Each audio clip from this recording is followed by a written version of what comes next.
Учитывая, что камины имеют довольно низкий коэффициент полезного действия и больше всего служат не для обогрева, а для украшения жилища, люди все чаще стали использовать для обогрева своего жилища очень функциональные обогревательные устройства, более известные в народе под названием печь-камин. Итак, что это такое и как они работают, мы с вами более подробно поговорим сегодня на канале.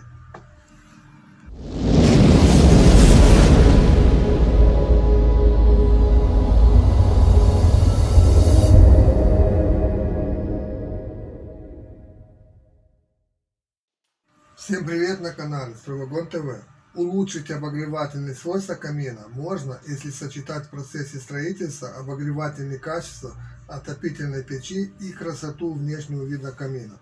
То есть в данном случае речь идет о обыкновенной печи, которая бы по внешнему виду напоминала бы камин, но которая сохранила бы свои важнейшие свойства, как, например, аккумуляцию теплоты в процессе горения дров и обогрев помещения после прекращения растопки.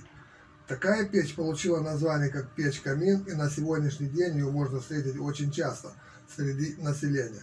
Печь-камин, оборудованная змеевиком для водяного отопления, как нельзя лучше подходит для обогрева и украшения как маленьких дачных домиков, так и довольно вместительных загородных домов, расположенных в удаленных районах, где невозможно пока что по различным причинам подключить их к трубопроводу с природным газом.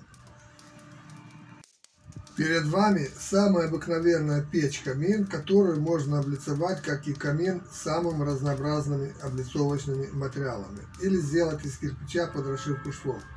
Такая печь-камин без змеевика в топке больше подошла бы, на мой взгляд, городским жителям, которые имеют дачные домики за городом и которые в них не живут постоянно, а приезжают на выходные или на короткое время. Дом с такой печкой можно длительное время не отапливать, а при разжигании огня в топке печь сразу начинает отдавать тепло в помещении через стеклянную дверку, и через которую можно было бы созерцать потрескивание горячих дров в топливнике. Но также, без сомнения, такая печь подошла бы и жителям загородных домов, которые в таких домах живут постоянно, и если в топке установить змеевик для водяного отопления, то существенно можно улучшить ее обогревательные свойства и расширить площадь обогрева. Что такое змеевик и что он из себя представляет, мы с вами поговорим более детально во второй части этого видео.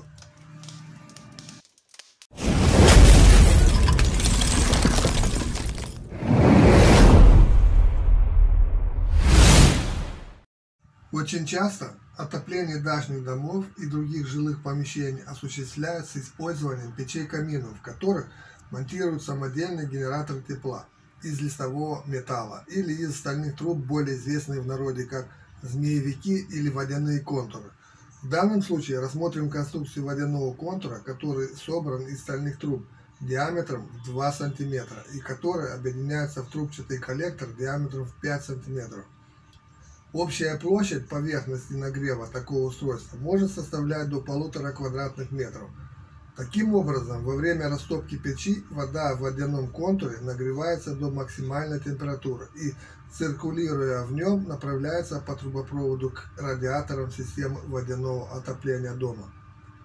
Расчетная теплоотдача такого контура может составлять до 9000 Вт или 7000 килокалорий в час.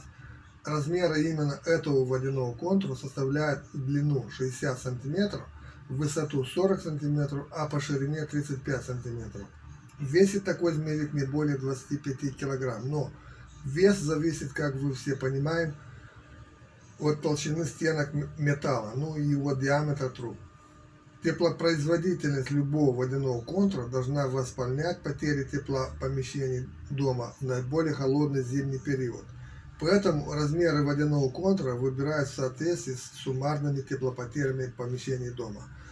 Но во всех случаях размеры водяного контура не должны быть огромными, так как чем меньше воды в нем, тем быстрее вода нагревается и, следовательно, быстрее циркулирует в трубопроводе. Быстрая циркуляция воды в системе отопления приводит к наиболее быстрому прогреву помещений, так как вода не успевает полностью остыть и через обратку попадает в змеевик не сильно охлажденно. Размер этого водяного контура позволяет обогревать двухэтажный дом площадью до 250 квадратных метров. Если у вас дом размеров поменьше, ну скажем примерно площадью до 100 квадратных метров, то смело можете использовать точно такой же водяной контур с такими же размерами по ширине и высоте, но длину можно сократить до 40 сантиметров. Это приведет к уменьшению объема воды в трубопроводной системе, а следовательно и к экономии печного топлива во время растопки печи. И последнее. Почему именно печь-камин или печи такого типа более всего подходят для установки в них водяного контура? Спросите вы, и я вам отвечу следующим образом. Печь-камин или печь такого типа имеет большой процент КПД при сжигании топлива в топливнике и имеет простую систему движения газов, что обеспечивает использование тепловой энергии от сжигания топлива наиболее полно. Печи-камины имеют также систему с преимущественным нижним прогревом, в которой, как известно, обеспечивается наибольший нагрев именно нижней части печи. При этом такие печи равномерно прогреваются, имеют красивый внешний вид, достаточно долго сохраняют тепло и отдают ее помещению. И что также немаловажно, при этом они равномерно остывают.